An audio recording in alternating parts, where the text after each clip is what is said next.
Hello Jake, mga ka-farmers. Ayan. First place, 3 days na tayong clearing dito na ating cleared talaga yung mga damo na matataas at mga kahoy. Ayan.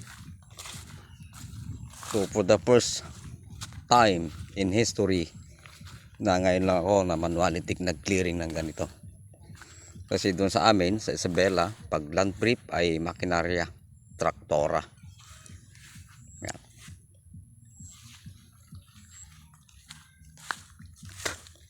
Dito ko piniling site sa mataas na part or upland area na itatayo yung 1.5 hectares na ampalaya farming.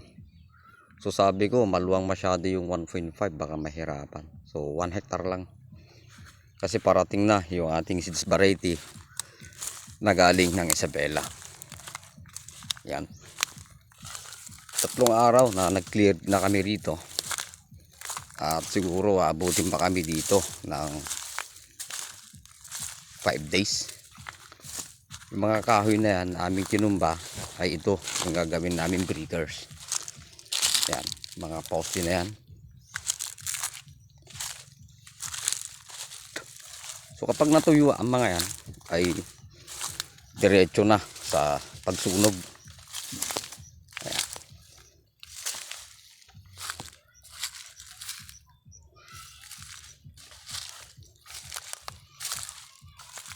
So ganito kadamo ang ating first na uploaded. So ito ay ma-upload sa ating YouTube para bilang part ng alaala sa isang masugid at fighters na farmers na nanggaling pa sa Isabela.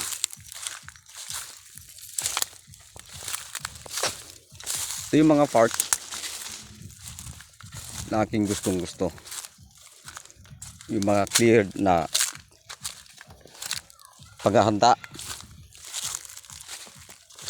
So ibig sabihin parang nag-uuma lang. Ayan.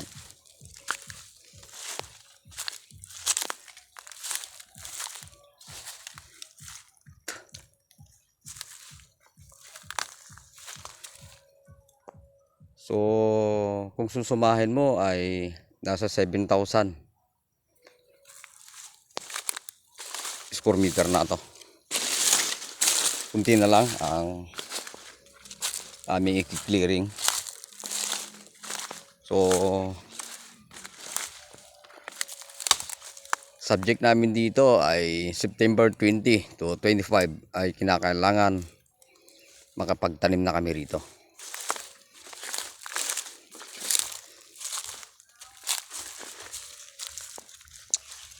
Ang kanyang klase ng lupa ay naka-fall pH sa Loomis Oil 5.5. Ayan.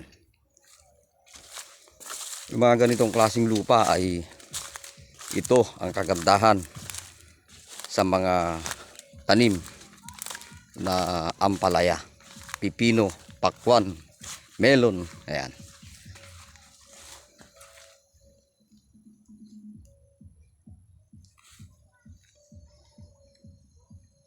Yan, maluwang na rin mga ka-farmers yung hanggang doon sa baba na yon.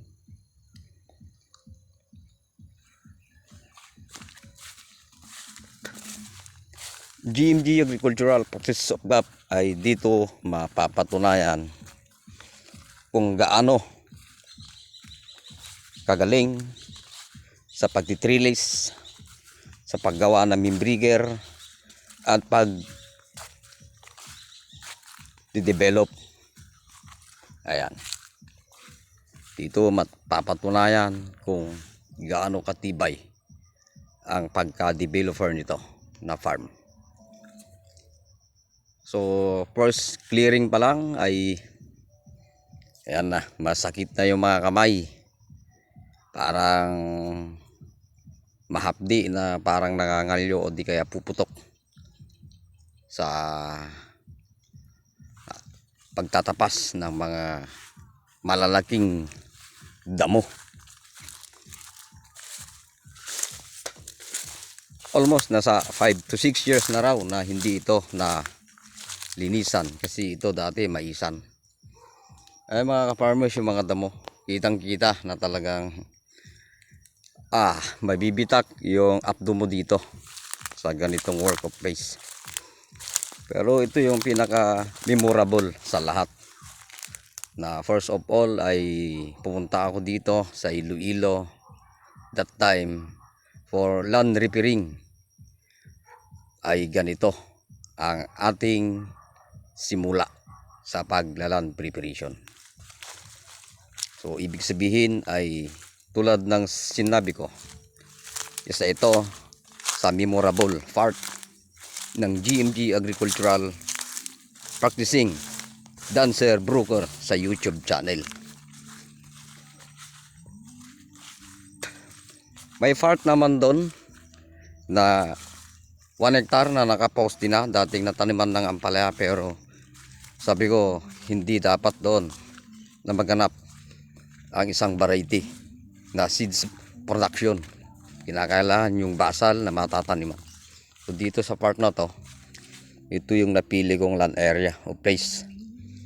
Mahilig po kasi ako sa mga place of upland, kasi dito 0.5 pH ang ating loamy soil ng lupa. Ayan mga ka-farmers, maluwang-luwang na to ang amin na cleared. Ayan.